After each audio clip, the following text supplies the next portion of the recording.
Congress BJP ನಡುವೆ ಜನಾಕ್ರೋಶ ಜಟಾಪಟಿ ತಾರಕಕ್ಕೇರಿದೆ. ಚಿಕ್ಕಮಗಳೂರು ಉಡುಪಿಯಲ್ಲಿ BJP ನಾಯಕರು ಸರ್ಕಾರದ ವಿರುದ್ಧ ಅಬ್ಬರಿಸಿದ್ದಾರೆ. ಏಪ್ರಿಲ್ 17ನೇ ತಾರೀಕು ನಾವು ಬೃಹತ್ ಪ್ರತಿಭಟನೆ ಮಾಡ್ತೀವಿ ಅಂತ ಡಿಸಿಎಂ ಡಿಕೆ ಹೇಳಿದ್ದಾರೆ. ಇದೆಲ್ಲವನ್ನು ನೋಡೋಣ ಜನಾಕ್ರೋಶ ನ್ಯೂಸ್ ಟಾಪ್ 9 ನಲ್ಲಿ. ಬೆಲೆ ಏರಿಕೆ ಖಂಡಿಸಿ ರಾಜ್ಯ ಸರ್ಕಾರದ ವಿರುದ್ಧ ಬಿಜೆಪಿ ಸಿಡಿದೆದ್ದಿದೆ. ಚಿಕ್ಕಮಗಳೂರು ಹಾಗೂ ಉಡುಪಿಯಲ್ಲಿ ಬಿಜೆಪಿ ನಾಯಕರು ಜನಾಕ್ರೋಶ ಯಾತ್ರೆ ನಡೆಸಿದ್ರು.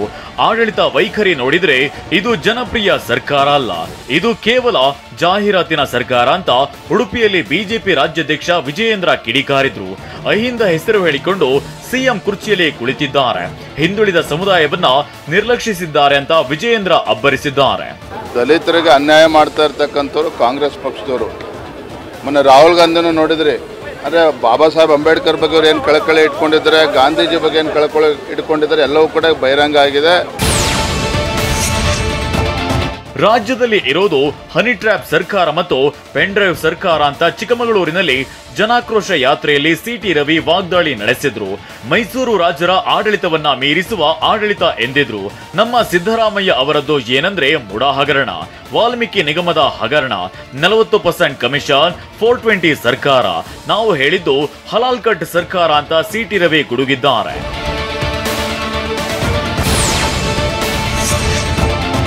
ರೈತರ ವಿರೋಧಿ ಪಕ್ಷ ಅಂದ್ರೆ ಭಾರತೀಯ ಜನತಾ ಪಕ್ಷ ಅಂತ ಬೆಂಗಳೂರಿನ ಕೆಪಿಸಿಸಿ ಕಚೇರಿಯಲ್ಲಿ ಡಿಸಿಎಂ ಡಿಕೆ ಶಿವಕುಮಾರ್ ಟಾಂಗ್ ಕೊಟ್ಟಿದ್ದಾರೆ.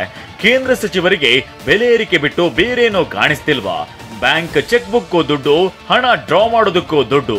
ಇದರ ಬಗ್ಗೆ ಬಿಜೆಪಿ ನಾಯಕರು ಯಾಕೆ ಚರ್ಚೆ ಮಾಡೋದೇ ಇಲ್ವಲ್ಲ? ರಾಜ್ಯ ಬಿಜೆಪಿ ನಾಯಕರ ಆಕ್ರೋಶ ಅವರ ನಾಯಕರ ವಿರುದ್ಧ ಇರಲಿ ಅಂತ ಟಕ್ಕರ್ ಕೊಟ್ಟಿದ್ದಾರೆ.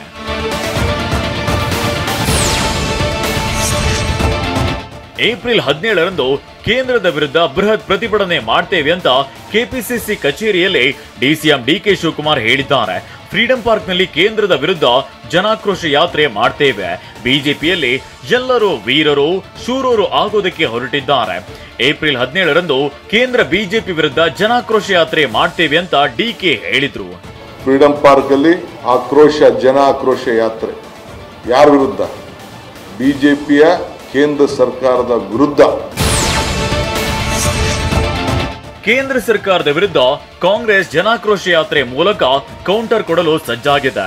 ಸರ್ಕಾರದ ವೈಫಲ್ಯ ಮುಚ್ಚಿಕೊಳ್ಳಲು ಇಂತಹ ಡ್ರಾಮಾ ಮಾಡ್ತಿದ್ದಾರೆ ಅಂತ ಚಿಕ್ಕಮಗಳೂರಿನಲ್ಲಿ ಬಿಜೆಪಿ ಅಧ್ಯಕ್ಷ ವಿಜಯೇಂದ್ರ ಹೇಳಿದ್ದಾರೆ. ನಮ್ಮ ರಾಜ್ಯದ ಜನರು ದಡ್ಡರಲ್ಲ, ಸತ್ಯ ಏನೇ ಎಂಬುದು ಚೆನ್ನಾಗಿ ಗೊತ್ತಿದೆ ಅಂತ ವಿಜಯೇಂದ್ರ ಟಕ್ಕರ್ ಕೊಟ್ಟಿದ್ದಾರೆ. ರಾಜ್ಯ ಸರ್ಕಾರದ ವೈಫಲ್ಯಗಳನ್ನ ಹಾಕಿಕೊಳ್ಳೋದಕ್ಕೆ ಈ ರೀತಿ ಡ್ರಾಮಾಬಾಜಿ ಮಾಡ್ತಾ ಇದ್ದಾರೆ. ಜನರೇನ್ ದಡ್ರೇನಲ್ಲ. ದರ ಏರಿಕೆ ಸಮರ್ಥಿಸಿಕೊಂಡಿರೋ ಡಿಸಿಎಂ ಡಿಕೆ ಇನ್ನೂ ಜಾಸ್ತಿ ಮಾಡಬಹುದಿತ್ತು, ಸಣ್ಣ ಏರಿಕೆಯಷ್ಟೇ ಅಂತ ಹೇಳಿದ್ದಾರೆ. ಕೇಂದ್ರದ ವಿರುದ್ಧ ಬಿಜೆಪಿ ಜನಾಕ್ರೋಶ ಯಾತ್ರೆ ಮಾಡುತ್ತಿರೋದು, ಬಿಜೆಪಿ ನಮ್ಮ ವಿರುದ್ಧ ಯಾತ್ರೆ ಮಾಡುವಂತದ್ದು ಏನು ಇಲ್ಲ ಅಂತ ಕೆಂಡವಾಗಿದ್ದಾರೆ. ನೀರಿನ ಬೆಲೆ ಎಲ್ಲ ಸ್ಮಾಲ್ ಏರಿಸಿದ್ದೇವೆ, ಜಾಸ್ತಿ ಮಾಡಬಹುದಾಯ್ತು. ನಮ್ಮ ಹಿಂದೆ ಅವ್ರ ಸರ್ಕಾರನೇ ತೀರ್ಮಾನ ಮಾಡಿತ್ತು ಒಂದು ರೇಟ್ನ. ಈಗಾಗಲೇ ಕಾಂಗ್ರೆಸ್ ಕಾರ್ಯಕರ್ತರು ಕೇಂದ್ರ ಸರ್ಕಾರದ ವಿರುದ್ಧ ಆಕ್ರೋಶ ಹೊರಹಾಕಿದ್ದಾರೆ. ಕೇಂದ್ರದ ವಿರುದ್ಧ ಕೆರಳಿರೋ ಕೈಪಡೆ ಬಿಜೆಪಿ ಜನಾಕ್ರೋಶ ಯಾತ್ರೆಗೆ ಕೌಂಟರ್ ಕೊಟ್ಟಿದೆ. ಮೈಸೂರಿನಲ್ಲಿ ಖಾಲಿ ಸಿಲಿಂಡರ್, ಸೌದೆ ಒಲೆ ಇಟ್ಟು ಪ್ರತಿಭಟಿಸಿದ್ದಾರೆ. ಕಾರಿಗೆ ಹಗ್ಗ ಕಟ್ಟಿ ಎಳೆದಿದ್ದಾರೆ. ಬಿಜೆಪಿ ಹಾಗೂ ಕೇಂದ್ರ ಸರ್ಕಾರದ ವಿರುದ್ಧ ಆಕ್ರೋಶ ಹೊರಹಾಕಿದ್ದಾರೆ.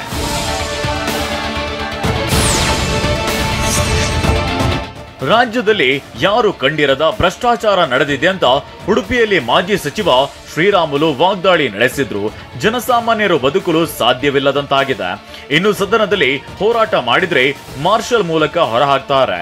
ಭ್ರಷ್ಟಾಚಾರದಲ್ಲಿ ರಾಜ್ಯ ನಂಬರ್ 1 ಅಂತ ಬಸವರಾಜ ರಾಯರೆಡ್ಡಿ ಹೇಳಿದ್ದಾರೆ. ವಸೂಲಿ ಮಾಡಿ ಹೈಕಮಾಂಡ್ಗೆ ಕಳುಹಿಸುತ್ತಾರೆ.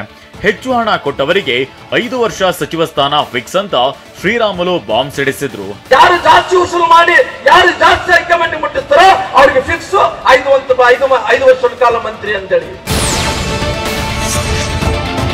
ಜನಾಕ್ರೋಶದಿಂದಲೇ ಬಿಜೆಪಿಯವರು ನೆಲಕಚ್ಚಿ ಹೋಗಿದ್ದಾರೆ ಅಂತ ಶ್ರವಣ ಬೆಳಗೊಳದಲ್ಲಿ ಬಿಜೆಪಿ ವಿರುದ್ಧ ಸಚಿವ ಡಿ ಸುಧಾಕರ್ ಕಿಡಿಕಾರಿದ್ದಾರೆ. ಬಿಜೆಪಿಯವರು ಸಿಟಿಯಲ್ಲಿ ಹೋರಾಟವನ್ನ ಮಾಡಿಕೊಂಡಿದ್ರು. ಗ್ಯಾರಂಟಿಯಿಂದ ಜನ ನೆಮ್ಮದಿ ಖುಷಿಯಾಗಿದ್ದಾರೆ. ನಾವು ಹಳ್ಳಿಯಲ್ಲಿ ಓಡಾಡ್ತೇವೆ, ಜನ ನೆಮ್ಮದಿಯಾಗಿ ಇದ್ದಾರೆ. ಬಿಜೆಪಿಯವರು ಇನ್ನೂ 3 ವರ್ಷ ಆರಾಮಾಗಿ ಇರಲಿ ಅಂತ ಟಾಂಗ್ ಕೊಟ್ಟಿದ್ದಾರೆ. ಸಿದ್ದರಾಮಯ್ಯನವರು ಭಾರಿ ಸ್ಪಷ್ಟವಾಗಿ ಅಂಕಿ ಅಂಶ ಸಮೇತ ವಿಧಾನಸಭೆಯಲ್ಲಿ ಮಾತಾಡಿದ್ದಾರೆ, ಎಲ್ಲ ಮಾತಾಡಿದ್ದಾರೆ. ಅವರು ವಿಧಾನಸಭೆಯಲ್ಲಿ ಚರ್ಚೆ ಮಾಡಲ್ಲ, ಇಲ್ಲಿ ಜನಗಳ ಮುಂದೆ ಸುಳ್ಳು ಪ್ರಚಾರ ಮಾಡೋಕ್ಕೆ ಪ್ರಯತ್ನ ಮಾಡ್ತಾರೆ. ಸೊ ಅದೆಲ್ಲ ವರ್ಕೌಟ್ ಆಗಲ್ಲ.